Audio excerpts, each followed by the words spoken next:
Recording by Maria Therese. The Diary of a Goose Girl by Kate Douglas Wiggin. Thornycroft Farm, near Barbary Green, July 1st, 1900. In alluding to myself as a goose girl, I am using only the most modest of my titles, for I am also a poultry maid, a tender of Belgian hares and rabbits, and a shepherdess. But I particularly fancy the role of goose girl, because it recalls the German fairy tales of my early youth, when I always yearned, but never hoped, to be precisely what I now am.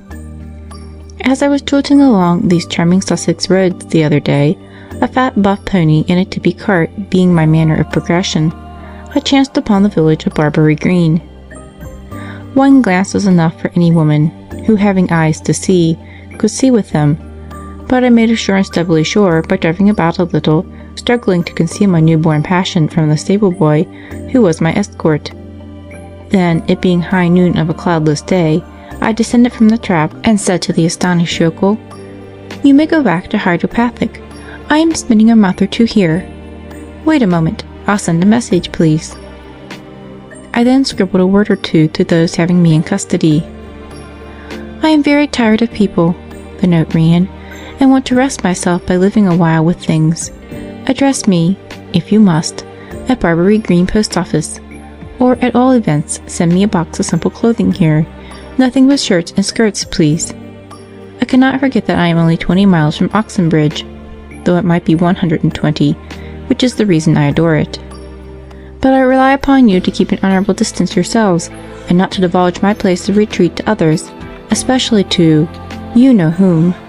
Do not pursue me, I will never be taken alive." Having cut, thus, the cable that bound me to civilization, and having seen the buff pony and the dazed yokel disappear in a cloud of dust, I looked about me with what Stevenson calls a fine, dizzy, muddle-headed joy. The joy of a successful rebel or liberated serf. Plenty of money in my purse. That was unromantic, of course, but it simplified matters. And 9 hours of daylight remaining in which to find a lodging. The village is one of the oldest, and I am sure it must be one of the quaintest in England. It is too small to be printed on the map, an honor that has spoiled more than one Arcadia. So pray do not look there, but just believe in it, and some day you may be rewarded by driving into it by chance, as I did, and feel the same Columbus thrill running like an electric current through your veins. I withhold specific geographical information in order that you may not miss that Columbus thrill, which comes too seldom in a world of railroads. The Green is in the very center of Barbary village, and all civic, political, family, and social life converges there, just as the public duck pond, a wee sleepy lake with a slope of grass-covered stones, by which the ducks descend for their swim. The houses are set about the Green like those in the toy village. They are of old brick, with crumpled, up-and-down roofs of deep-toned red, and tufts of stone crop growing from the eaves. Diamond-paned windows, half open, admit the sweet summer air. And as for the gardens in front, it would seem as if the inhabitants had nothing to do but work in them. There is a riotous profusion of color and bloom. To add to the effect, there are always pots of flowers hanging from the trees, blue flax and yellow myrtle, and cages of Java sparrows and canaries singing joyously, as well they may in such a paradise. The shops are idyllic, too, as if nature had seized even the man of trade, and made him subservient to her designs. The general draper's, where I fitted myself out for a day or two quite easily, is set back in a tangle of poppies and sweet peas, Madonna lilies and Canterbury bells. The shop itself has a gay awning, and what do you think? The draper has suspended from it, just as a picturesque suggestion to the passer-by.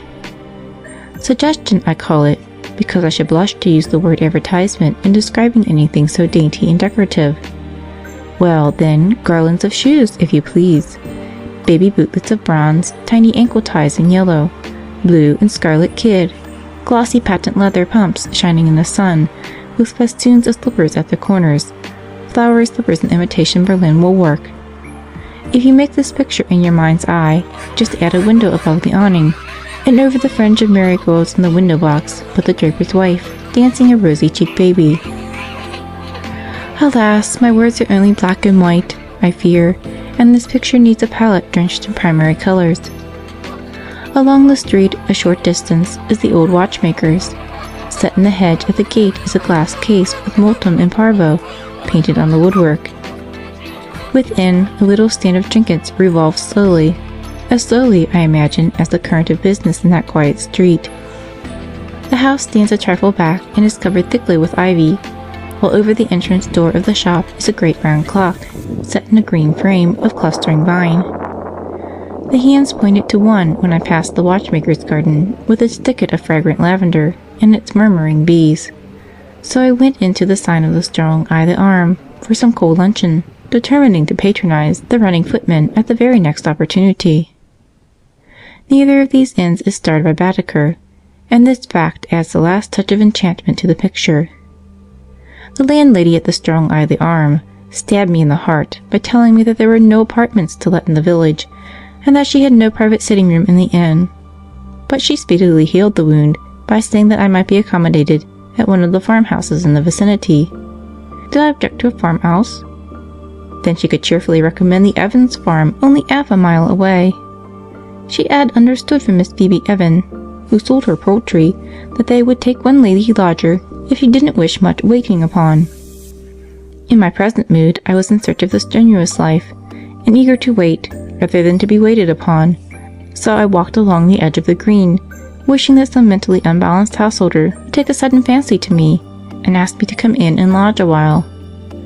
I suppose these families live under their roofs of peach-blow tiles in the midst of their blooming gardens for a guinea a week or thereabouts, yet if they undertook me, to use their own phrase, the bill for my humble meals and bed would be at least double that. I don't know that I blame them. One should have proper compensation for admitting a world-stained lodger into such an Eden.